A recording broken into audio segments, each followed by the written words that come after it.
எங்கேருந்து வர? கன்னியாகுமரி சார். ஏன்பா இமெயிலில் அனுப்பிச்சிக்கலாம்ல, அவ்வளோ தூரத்துலேருந்து வர? சார் நீங்கள் சொன்ன மாதிரி மனு அனுப்பியிருந்தா அது எங்களை நாங்களே அசிங்கப்படுத்திக்கிற மாதிரி சார். 2000-3000 கிலோமீட்டர் தாண்டி போய் எக்ஸாம் எழுதின எங்களுக்கு இங்கே இருக்கிற மதுரைக்கு வர முடியாதா சார்? சார், நாங்கள் இங்கே வந்தது அருந்தவத்துக்காகவும் எங்கள் எதிர்காலத்துக்காகவும் மட்டும் இல்லை சார். இனி இந்த கல்வி முறையினால் ஒரு உயிர் கூட போயிடக்கூடாதுன்னு மொத்தமாக எல்லாரையும் எடுத்துக்கிட்டு ஒத்தையில் நிற்கிறீங்களா சார்? உங்களுக்காக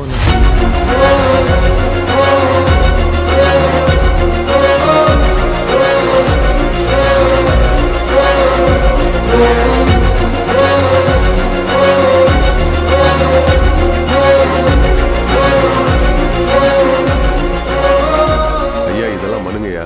மனுவை கொடுத்தவங்களும் வெளியே இருக்காங்க, அவங்கள உள்ள வர சொல்லட்டுங்களா ஐயா? நம்ம என்ன தமுக்கு மைதானத்தில் கோர்ட் நடத்துகிறோம்?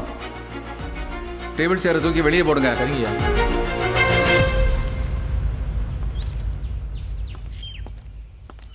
ஐயா சரிங்க. பிரகாஷ், ஐயா.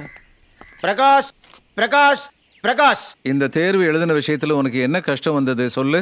எங்கள் அப்பா பழைய பேப்பர் வியாபாரம் பண்ணுறாரு சார். ரொம்ப கஷ்டப்பட்டு படித்து இந்த எக்ஸாம் எழுதலான்ட்டு இருந்தேன் சார். ஹரியானாவில் தூக்கி எக்ஸாம் சென்டர் போட்டதுனால போகிறதுக்கும் காசு இல்லை சார். எக்ஸாமும் எழுதலை sir. 195 cut off mark sir. உட்கார்ப்பா.